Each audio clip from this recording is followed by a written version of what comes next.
Can I follow up on something you mentioned last week when we were talking about what looks like a just absolutely massive outfield in Miami? Yeah. I was laughing because you're like, yeah, there's a lot of outfield for him to run around in. And I'm like, it was like talking about him like he's a toddler where you're just trying to like tire himself out. It's like our golden retriever. He just runs around like that. Just throw the frisbee, see if he can get to it, right? And usually he can. I was so curious because I heard you laugh and I was like, am I wrong? Am I off base here and thinking that that's what that was? Like, go get it, Pete. Yeah. Just go. Yeah, that's what, whether it's me and Tuck or Say, it's just like, yeah, man, go get him. Like, we'll be over here. You just go get the rest of them. Okay, while we're on him then, man, I got to say, like, after every single out he makes, and I'm sure you guys notice this, he is disgusted. It's a helmet throwdown. It's the fake the bat over the knee. Like, he is... How long can he wear that? Or do you think that can he exist in Major League Baseball if he's going to react to every single out he makes? He's existing pretty well. Yeah, that's a good point. True. He's doing it. Yeah. He wears his emotions on his sleeve. That's true, whether positive or negative. Yeah. And that's kind of who he is as a person. He plays the game with a ton of passion, and different guys go about it different ways, and you got to embrace that. And he really wants to be great. He really wants to be a great player at this level. He really wants to succeed all the time. And yeah, I'm sure that'll calm itself out a little bit over the course of time, naturally. But yeah, it is. He really wants to be great. Ian, I wanted to ask you about something Jed Hoyer said going back to last offseason. He talked about a couple of things. One was the weather, and he made a really big deal about how the weather has affected your ability as a team to score runs and do the things that were projected. And the other thing he talked about was basically along the lines of players playing better than the back of their baseball cards, and how no one had exceeded the expectations to the level that's what it was going to take to win. Now, since then, he went out and got Kyle Tucker. That helps. You've seen what PCA has done, which has certainly been better than even the second half of what he did last season when he took the big jump. And now Matt Shaw coming back and playing the way he has. We've had people in our era say that what you guys are doing offensively, it can't last the whole season as far as scoring 6 runs a game, because it's only been done once in Cubs history. Do you feel like this offense is sustainable? Yeah, I think as long as guys stay healthy, I think this is the version of the Cubs that we kind of all expect or believe that we can be. And it's not going to be linear. It's not going to be exactly like this all year, right? You're not going to get the exact performance from every guy. There's going to be ups and downs for everybody. But I think our lineup's built in a way where when one guy is going through his 2-week tough stretch, the other guys are going to pick him up, and I think you'll continue to see that kind of throughout the course of the year. And I think as long as we stay healthy, I think we have the ability to do that. And to the point of the weather, we've been the best offensive team on the road in baseball this year, and I think that's kind of a testament to our ability to hit balls out of the ballpark, our ability to score in different ways.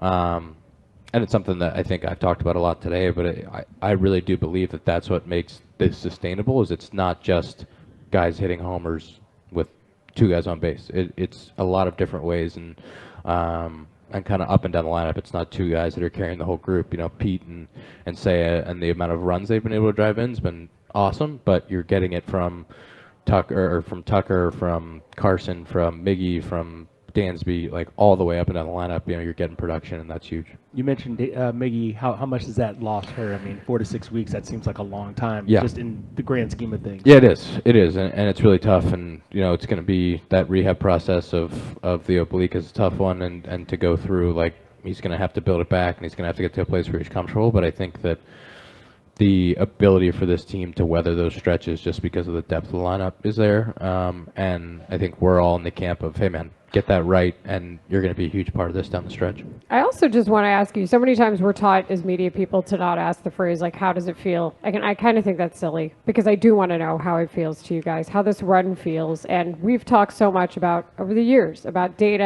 and this and that bearing out in a certain way, and whether or not protection in the lineup is real. I think it is. I think having more talent on your pitching staff also lends itself to that kind of discussion following the bullpen. But all of that said, we're talking to you after a walk-off last night. We've seen what this Cubs team is doing right now. I feel like you can see it in the at-bats. How does it feel for you watching this team come together in this way? Yeah, I think it feels pretty natural. I think all of us have been on great teams at some point. That when you go to the ballpark, it feels like you're going to win every day. Tuck's had it in Houston, Dansby's had it in Atlanta. I've had it early in my career here. Nico's been a part of it, and so, it feels like that. It feels like you come to the ballpark and you expect to win, and you don't know exactly how it's going to be, but you kind of expect that, and it's that's a really good feeling, and it's something that you just continue to build on, and I think you continue to build that momentum and have that belief in the group, and that's a powerful thing. I also like the idea of what you're saying about, like, this is kind of what we expected out of the offense, and you probably weren't thinking as deeply as I was kind of going in my head, because like towards the end of the I guess you could say the Theo Epstein regime, that obviously, which was hyper successful, 3 straight trips to the NLCS, a World Series victory in 2016. You come on the scene in 2017, and towards the ends of those years, like later on, like Theo was big on we're not making contact anymore. We're not like it seems like whatever they had going on, hitting the ball over the wall, that was starting to dissipate, and then the idea of making contact became real, and there wasn't enough contact. And now it's like, not only you guys are making contact, but it's hard contact, and sometimes the ball goes over the wall, and you guys are stealing bases, and you guys are hitting these small little hits to win games last night. It feels like this was the sort of rebuild, if you will, that Jed Hoyer had envisioned. Am I overcomplicating it, or is there something to that? No, I don't know that I don't know that it goes all the way back to like 2017, 2018, 2019, but I think that it is from a roster construction standpoint and from a lineup construction, like, it's not, you're not trying to change anybody to be a different version. You're not asking Pete to walk at a 15% clip. Like, Pete's walking at a 5% clip. He's hitting a bunch of homers. He's stealing bases. Like, that's great. Be you. Be yourself. Yeah. Tucker is gonna not strike out, and he's gonna walk a lot. Like, that's who he is as a player. He's always been that guy.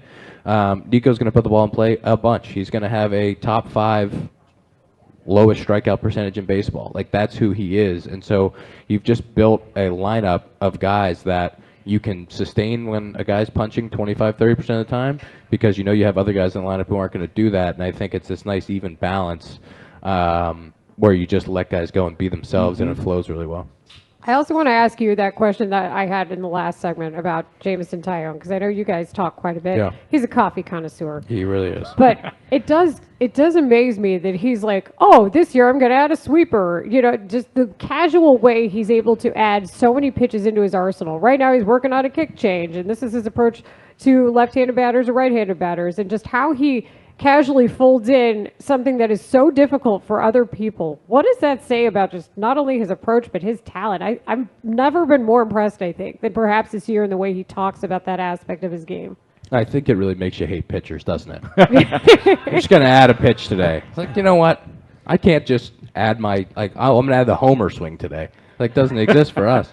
But yeah, it's super impressive. I think his ability, when I was on the IL, I was able to stand in on one of his bullpens, and just some of the things he was working on, and his ability to throw, 5, 6, 7 pitches, and to do it in a way that it's not easy at this point in your career to add something. He's been really successful over the course of his career. He's been out there, and he's had great years, and he gives you a chance to win every time he's out. And so to keep adding things, hey, I don't think I'm being as successful or I don't have this pitch to lefties. Well, here, let's try this changeup, and to find a feel for it and to be able to do it. And this year, he had been really successful with the backdoor cutter last year. This year, lefties were hitting his backdoor cutter, and to be able to say, well, maybe I need to make a change to that. Maybe I need to throw more curveballs or more sweepers or more of this other pitch plus a kick change to lefties to be more successful. The hip shot sinker he's been able to execute a bunch of times this year, and just to continue to build his arsenal and continue to think through the game start to start is pretty impressive. And I think you've seen the results of that and just how consistent and how effective he's been. And it's in the game today, it's really easy to highlight and get super excited about the guys that go out and give you 7 innings, 8 innings, and they have a .8 ERA. Like, yeah, that's awesome. It's fantastic. There's only a handful of guys in baseball who are able to do that. A guy that goes out every day, gives you quality starts every 5th day, where It's 2 runs, it's 3 runs, it's 6 innings, it's 7 innings, and you're just always in the baseball game. And with our offense and our lineup, like that is so huge for us to be able to. He goes out there, and we know we're going to be in the game in the 6th or 7th inning. It's really fun to play behind. We were talking a moment ago about certain rumors out there. Obviously, you guys need more pitching help because you can never have enough arms, right?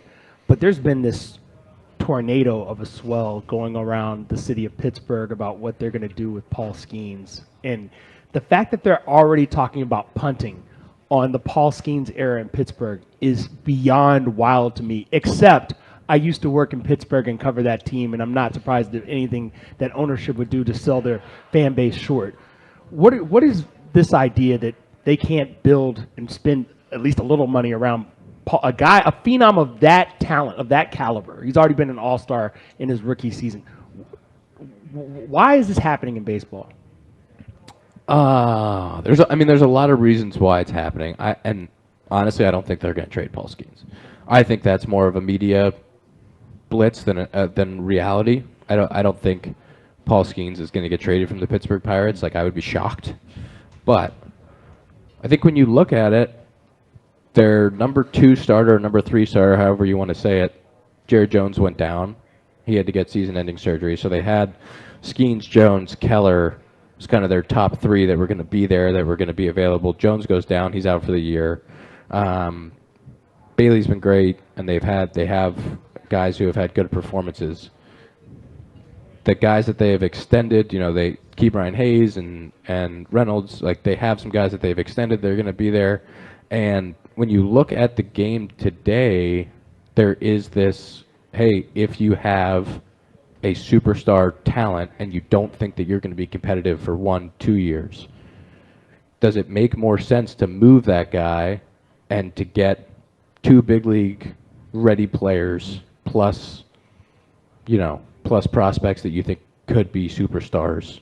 Does that make sense? And I think there's a real argument for it. I think there's a real argument for, is that maybe the way to rebuild your franchise versus we're just going to hold on to this one guy and we don't have a chance to win, but because he's one of the best players in the game. You see it every year with the guys that are in their 3rd year of arbitration. They're about to be a free agent. They have 1 year of control left. And the GMs feel like they have to shop that guy because they're going to pay.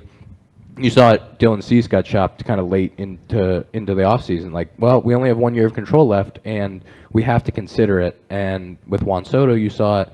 And then now you see where the Yankees are. They end up not paying Juan Soto, but with that money, they were able to turn that into a Goldschmidt and Bellinger and other pieces. Like, is that a better way to go about it than to have the one guy?